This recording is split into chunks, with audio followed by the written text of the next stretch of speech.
Anantagiri news కి స్వాగతం. నా పేరు శాలిని. రైతుల సేవలు వెలకట్టలేనివని వికారాబాద్ ఎమ్మెల్యే డాక్టర్ మెతుకు ఆనంద్ అన్నారు. ఆదివారం వికారాబాద్ పట్టణంలోని ఓం శాంతి భవనంలో బ్రహ్మకుమారిస్ ఆధ్వర్యంలో నిర్వహించిన మహాశివరాత్రి సందర్భంగా ఆత్మ నిర్భర రైతు జాగృతి కార్యక్రమంలో పాల్గొన్నారు. ఈ సందర్భంగా ఆయన మాట్లాడుతూ భారత స్వతంత్ర అమృత మహోత్సవం ద్వారా స్వర్ణిమ భారతం వైపు ప్రయాణ కార్యక్రమం రైతులకు ఎంతో మేలు చేస్తుందన్నారు. సమాజంలో ఏ ఉత్పత్తి జరిగినా దాని ధర నిర్వహిస్తున్నాడని, రైతు మాత్రం రేయింబవలు శ్రమించి ఆహార ధాన్యాల ఉత్పత్తి చేసే ధర నిర్ణయించే స్వాతంత్ర్యం రైతుకు లేకపోవడం చాలా బాధాకరమన్నారు.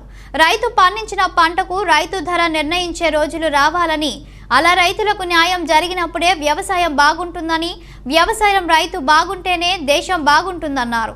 ఈ కార్యక్రమంలో మున్సిపల్ చైర్పర్సన్ మంజుల రమేష్, ఏఎంసీ చైర్పర్సన్ డాక్టర్ ముద్దా దీప, భక్తవత్సలం, ప్రజాప్రతినిధులు, పార్టీ నాయకులు, రైతులు తదితరులు పాల్గొన్నారు.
మార్కెట్ కమిటీ చైర్మన్ దీపా గారికి, మా కౌన్సిలర్ స్వాతి గారికి, గోపాలన్న గారికి, రైతు బంధు అధ్యక్షులు వెంకటయ్య గారికి, రామరెడ్డి గారికి, పురుషోత్తమ గారికి, అక్కయ్య అరుంధతి అక్కయ్య గారికి, ఇక్కడ వచ్చిన మధు అక్కయ్యకి, మీ అందరికీ, రైతు సోదరులకి స్పెషల్గా నా నమస్కారాలు. రైతు సోదరులకి ప్రతి ఒక్కరికి పేరు పేరు నమస్కారం తెలియజేస్తున్నా. ఎందుకంటే ఇందాక అక్కయ్య చెప్పిండ్రు, రైతే రాజు. మీరందరూ కష్టపడి పండిస్తున్నారు కాబట్టి అందరికి 5,000 నోట్లకు పోతున్నాయి. సంవత్సరం అంతా మీరు కష్టపడి అంత పని చేసి వెన్ననక మాననక చేసి, ఎందుకంటే దేశానికి వెన్నెముకనే రైతు అంటారు. కరెక్టే, రైతే రాజు, రాజు రాజు చేయాలి అది ఇది అని చెప్పేసి అందరూ మాట్లాడతారు. ఆడ ఫీల్డ్లకు పోయి ఆడ వ్యవసాయం చేసేది మీరు. మీకు ఎన్ని బాధలు ఉంటాయి, ఏముంటాయి అనేది మీకే తెలుసు. ఇందాక అక్కయ్య చాలా బాగా చెప్పిండ్రు. నిజంగా ఇందాక వెంకటయ్య గారు చెప్పినట్టు అసలు ఓం శాంతికి రైతులకు ఏం సంబంధం? నేను అసలు ఎక్కడ కూడా మ్యాచ్ కాదు కదా ఇది అని అనుకున్నా.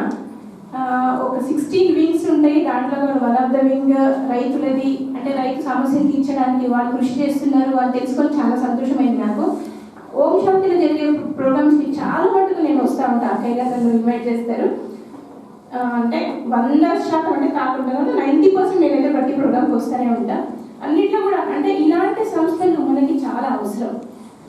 ఎట్లయిపోయిందంటే ఇప్పుడు బిజీ లైఫ్ అయిపోయింది, ఎవరు లైఫ్లో వాళ్ళు బిజీ అయిపోయింది. అలాంటి దాంట్లో మనకి కొంచెం ఆధ్యాత్మికత వైపు మనం తీసుకుపోతూ మనకు మంచి మాటలు చెప్పి మన టెన్షన్స్ నుంచి బయటకు తీసుకొస్తున్న సంస్థ ప్రజాపిత ఈశ్వరీయ బ్రహ్మకుమారిస్. చాలా మంచి సంస్థ అండి ఇది. నేను ప్రతిసారి కూడా ఇదే చెప్తాను. ఎందుకంటే ఒక 5 నిమిషాలు 10 నిమిషాలు మనం ఇక్కడ స్పెండ్ చేస్తే మనకున్న టెన్షన్స్ అన్నీ చాలా మటుకు తగ్గుతాయి. మంచి పాజిటివ్ వైబ్రేషన్స్ అనేవి వస్తాయి. సో మనం వీలైనప్పుడు వస్తే బాగుంటుంది. ఇందాక రైతులకు చెప్పిండ్రు, మీరు యోగ వ్యవసాయం చేసుకుంటూ యోగా విధానం చేసుకుంటూ వ్యవసాయం చేస్తే చాలా ఎఫెక్టివ్గా ఉంటుంది అని.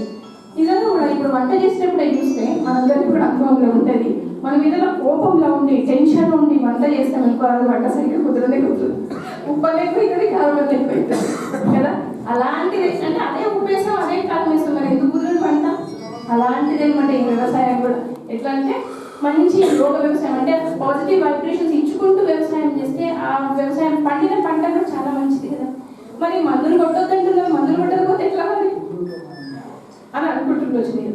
ఆర్గానిక్ వ్యవసాయం అంటే క్రిమి సంహారక మందులు వాడకుండా జీవజలం అలాంటి మందులు యూజ్ చేసుకుంటూ చేసే వ్యవసాయం చాలా బాగుంటుంది. 7 రోజుల క్లాస్ చెప్తాము అని అంటున్నారు అక్కయ్య వాళ్ళు. మీరందరూ వీలు చేసుకొని దాంట్లో పార్టిసిపేట్ చేసి యోగ నేర్చుకుంటే వ్యవసాయం చేస్తే చాలా బాగుంటుంది. ఎట్లా అంటే ఇప్పుడు సూపర్ మార్కెట్లలో చూస్తుంటాం మనం, టమాటా ఉంటుంది 10 రూపాయల టమాటా ఉంటుంది, దాని పక్కనే ఇంకో టమాటా ఉంటుంది 70 రూపాయలు. ఎందుకు ఇంత డబ్బు ఎందుకు ఎక్కువ అంటే అది ఆర్గానిక్, అంటే మేము ఏం మందులు కొట్టకుండా పండించిన టమాటాలు. మళ్ళీ అంతే కదా, ఇప్పుడు మీకు 10 రూపాయలతో కేజీ పోయేది 70 రూపాయల కేజీ పోతుందంటే దాంట్లో కూడా మీకు లాభం వస్తుంది కదా. అంటే ఆర్గానిక్ వ్యవసాయం చేస్తే మీకు కూడా లాభం ఉంటుంది, మనసు ఒకటి ప్రశాంతంగా ఉంటుంది, మీ నేల అనేది ఇంకా సారవంతంగా ఉంటుంది. అన్నీ ఆ మందులు కొట్టి కొట్టి కొట్టి కొన్ని రోజుల తర్వాత ఆ నెలలో మనం ఏం వేస్తే కూడా పండదు. అలాంటి వ్యవసాయం నుంచి ఆర్గానిక్ వ్యవసాయం సైడ్ పోతే మీకు లాభాలు ఉంటాయి, మనశ్శాంతి ఉంటుంది, దేశానికి ఒక మంచి ఫుడ్ అందిస్తున్నాం మేము అనేది కూడా బాగుంటుంది.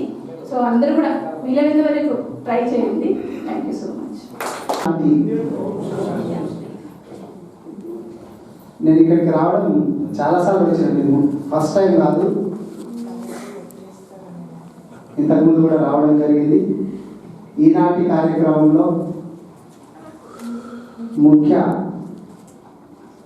వ్యాఖ్యాతగా వ్యవహరిస్తున్నటువంటి సోదరిమణి అరుంధతి అక్కయ్య గారు, అట్లాగే మాధు అక్కయ్య గారు, ఈ కార్యక్రమంలో పాల్గొంటున్నటువంటి సోదరిమణులు మున్సిపల్ చైర్పర్సన్ మంజుల రమేష్ గారు, ఇంకొక సోదరిమణి market chairperson doctor Deepa Bhaktavatsala గారు, ఇంకొక కౌన్సిలర్ సోదరిమణి స్వాతి రాజ్ కుమార్ గారు, టౌన్ ప్రెసిడెంట్ ప్రభాకర్ రెడ్డి గారు, రైతు బంధు అధ్యక్షులు వెంకటయ్య గారు, రామరెడ్డి అన్న, పురుషోత్తమ్ గారు, గోపాల్ గారు, వేదిక ముందున్నటువంటి మా సోదరిమణులందరికీ నమస్కారం.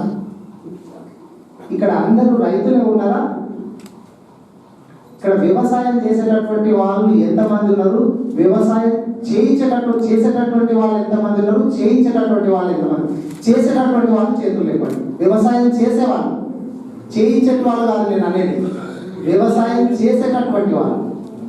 ఓకే, చేయించే వాళ్ళు చేతులు లేపండి. చేయించే వాళ్ళు అంటే అందరూ ఉన్నారు. ఇప్పుడు ఈ వచ్చినటువంటి వాళ్ళు కూడా వికారాబాదు చుట్టుపక్కల ఉన్నటువంటి వాళ్ళ, లేకపోతే వికారాబాద్ నియోజకవర్గం జిల్లానా మొత్తం ఉన్నారమ్మా?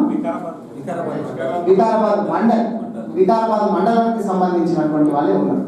అసలు యాక్చువల్గా నాకు ఇక్కడికి పిలిచింది శివరాత్రి ఉత్సవాలు ఉన్నాయని చెప్పి పిలవడం జరిగింది. నేను ఇక్కడికి వచ్చిన తర్వాత మా చైర్పర్సన్ గారు మేమంతా చూసి రైతులతో మాట్లాడుతున్నది, పైన చూస్తే బోర్డు కనబడుతుంది రైతులది, అప్పటిదాకా కూడా నేను రైతులకు జరుగుతున్నది అనేటటువంటి విషయం మాకు తెలియదు. యాక్చువల్గా శివరాత్రి ఉత్సవాల్లో భాగంగా మమ్మల్ని ఇన్వైట్ చేసిండ్రు అనే దాంతో వచ్చినాం. ఇక్కడికి వచ్చిన తర్వాత చూస్తే రైతులది ప్రోగ్రాం జరుగుతున్నది అనేటటువంటి విషయం అర్థమైంది. ఆత్మనిర్భర రైతు జాగృతి అంటే నాకు విషయం తెలియదు, ఇక్కడికి వచ్చిన తర్వాత అర్థమైంది ఏంటంటే ఆత్మనిర్భర అంటే మనము నిర్భయంగా ఉండాలి, ఆత్మ గట్టిగా ఉండాలి, ధైర్యంగా ఉండాలి అనేటటువంటిది.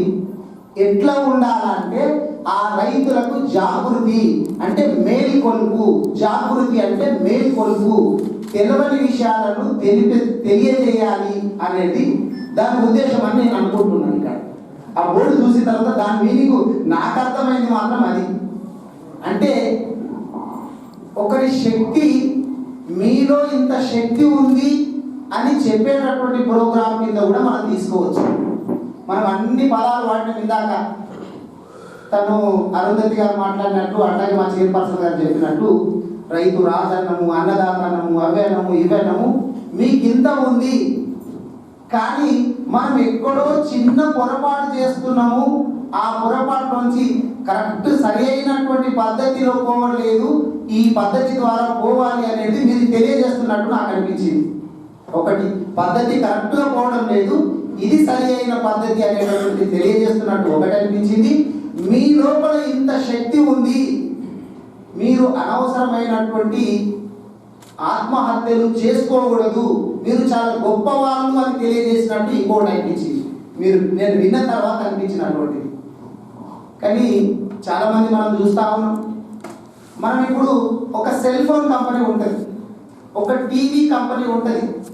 సెల్ ఫోన్ తయారు చేసినటువంటి వాడు ఆ సెల్ ఫోన్ ఎంత కమ్మాలనేటటువంటి వాడు ధర నిర్ణయిస్తాడు. ఒక టీవీ తయారు చేసేటటువంటి వాడు ఆ టీవీని ఎంత కమ్మాలనేటటువంటి ధర వాడు నిర్ణయిస్తాడు.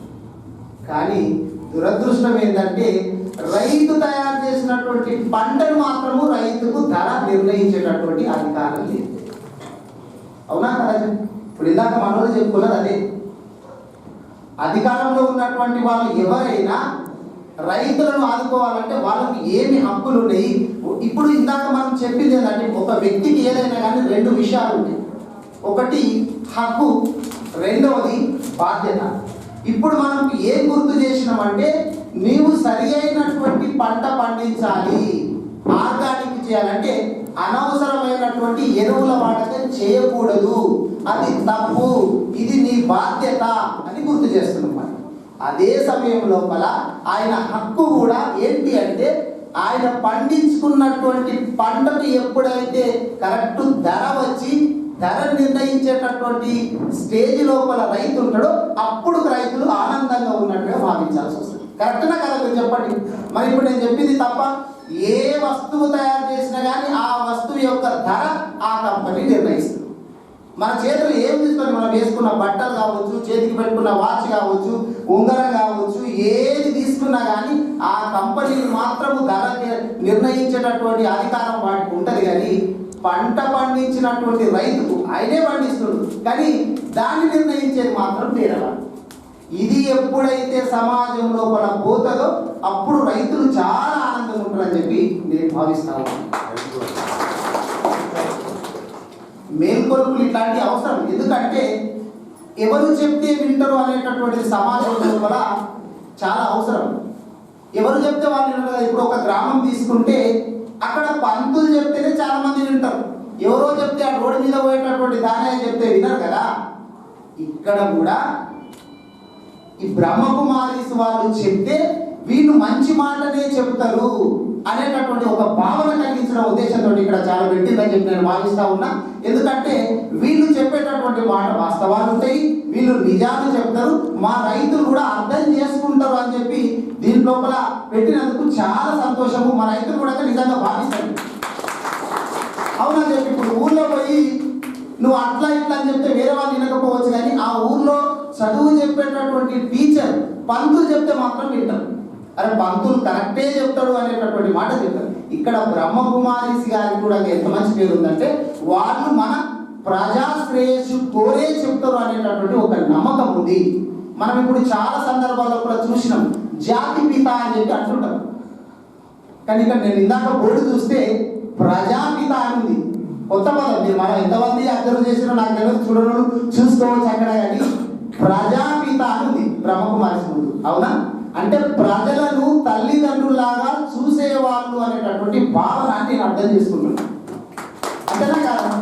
కాబట్టి వీళ్ళ ద్వారా చెప్తే మన వాళ్ళు కొంత సరి అయినటువంటి పద్ధతిలో పోవడానికి అవకాశం ఉందని చెప్పి ఇక్కడ కార్యక్రమం ఏర్పాటు చేసినందుకు చాలా సంతోషం. కాబట్టి మనం కూడా చేయాల్సింది ఏంటంటే మనము ఏ వృత్తిలో ఉన్నా కానీ, ఇప్పుడు రైతులు ఒక్కటే కాదు కదా, ఏ వృత్తిలో ఉన్నా కానీ నీవు ఎంత కరెక్ట్గా పనిచేస్తున్నావు అనేటటువంటిదే ఆ వృత్తికి నీవు న్యాయం చేస్తున్నట్టు లెక్క. నువ్వు రైతువు కావచ్చు, ఒక డాక్టరు కావచ్చు, ఇంజనీరు కావచ్చు, ఒక యాక్టర్ కావచ్చు, ఒక పొలిటీషియన్ కావచ్చు, ఎవరైనా కావచ్చు, నువ్వు చేస్తున్నటువంటి వృత్తికి ఎంత న్యాయం చేస్తున్నావు అనేటటువంటిదే ముఖ్యం. మనము మన వృత్తిని ముందు ప్రేమించాలి. ఇందాక మీరు చెప్పిన దాంట్లో సారాంశం నాకు అర్థమైంది ఏంటంటే నిన్ను నీవు ఎప్పుడైతే ప్రేమించుకుంటావో, నీ వృత్తిని నీవు ఎప్పుడైతే ప్రేమిస్తావో ప్రజలకు నువ్వు చెప్పేది కరెక్ట్గా చేస్తున్నావు అనేటటువంటిది అర్థమైంది. ముందు మనల్ని మనం ప్రేమించుకోవాలి, మనల్ని మనం గౌరవించుకోవాలి. మనల్ని, మన ఇంటి వాళ్ళను, మన చుట్టుపక్కల ఉన్నటువంటి వాళ్ళను మనం ఎప్పుడైతే గౌరవిస్తామో మనం సమాజంలో చెప్పినటువంటి వాళ్ళు మన మాటలు వింటారు. ఇంత గెలిచకుండా రచ్చ గెలిస్తే అర్థం ఉంటుందా చెప్పండి? కాబట్టి మనం ఏ వృత్తిలో ఉన్నా కానీ ఆ వృత్తికి న్యాయం చేసే విధంగా ఉండాలి. ఒక రైతులే కాదు, ఇది అందరూ కూడా వాళ్ళ వృత్తిలో ఉన్నదానికి న్యాయం చేయాలా. మంచి అవకాశం ఇచ్చిర్రు, మంచి ప్రోగ్రామ్ చేసిండ్రు. శివరాత్రి ప్రోగ్రామ్స్ అని చెప్పి మేము ఇక్కడికి వచ్చినాము, కానీ రైతుల ప్రోగ్రాం లోపల పాల్గొనడం చాలా ఆనందదాయకంగా ఉంది. చాలా మంది రైతులు చాలాసేపు అయ్యిందని చెప్పి చెప్తా ఉన్నారు. మంచి సందేశం ఇచ్చిండ్రు అక్కయ్య గారు కూడా. నేను కూడా విన్నాను. అందుకే రాగానే స్టేజ్ మీదకి వినిస్తే అసలు వీళ్ళది ఏందో విందామని చెప్పి నేను అక్కడ కూర్చోవడం జరిగింది. అసలు ఏంది నాకు స్టేజ్ మీదకి వస్తే అసలు ఏందో క్రమం చేస్తున్నారు. శివరాత్రి ఇప్పుడు 4 గంటలకు ఎప్పుడు ఆ కార్యక్రమం కూడా మొదలు పెట్టాలని చెప్పి అనుకుంటున్నారు. నేను కూడా ప్రతి శివరాత్రికి ఉపవాసం ఉంటాను. నేను 7వ తరగతిలో ఉన్నప్పటి నుంచి ఉపవాసం ఉంటాను. ప్రతి శివరాత్రికి పొద్దున్నే స్నానం చేసి ఉపవాసం ఉంటే మిగిలిన వాళ్ళలాగా టీ కాఫీ తాగుడు ఉండదు, మంచినీళ్ళు తాగుడు ఉండదు. సూర్యాస్తమయం అయిపోయిన తర్వాత మాత్రమే ఆ ప్రసాదం, ఇందాక మా అక్కయ్య చెప్పింది కదా ప్రసాదం అని చెప్పి, ఆ ప్రసాదం ఏదో తీసుకోవడం ఉంటుంది. అంటే నేను 7వ తరగతిలో ఉన్నప్పటి నుంచి ఇప్పటి వరకు అది కంటిన్యూ జరుగుతూనే ఉంది. కాబట్టి మనకు దైవభక్తి అనేటటువంటిది చాలా అవసరం. ఇప్పుడు ఇక్కడ నేను అది చూసినాను, కులం కంటే గుణం గొప్పది, మతం కంటే మానవత్వం గొప్పది అని చెప్పి రాసిపెట్టి, నువ్వు ఏ కులంలో ఉన్నావు ఏ మతంలో ఉన్నావు అనేటటువంటిది ముఖ్యం కాదు. నీకు ఇష్టమైనటువంటి దేవుణ్ణి, నీవు నచ్చేటటువంటి దేవుణ్ణి నువ్వు ఆరాధించు. మానసిక ప్రశాంతత కావాలంటే మనము దైవభక్తి అనేటటువంటిది చాలా ముఖ్యము. ఈ బ్రహ్మకుమారిస్ వాళ్ళు ఇంత మంచి కార్యక్రమం చేసి దైవభక్తిని సరి అయిన పద్ధతిలో పోవాలనేటటువంటి ఒక మార్గాన్ని చూపిస్తున్నటువంటి ఈ బ్రహ్మకుమారిస్ వాళ్ళకు మళ్ళొక్కసారి కృతజ్ఞతలు తెలియజేసుకుంటూ, ముందుగా అడ్వాన్స్గా మీ అందరికీ కూడా మహాశివరాత్రి శుభాకాంక్షలు తెలియజేసుకుంటూ సెలవు తీసుకుంటున్నాను.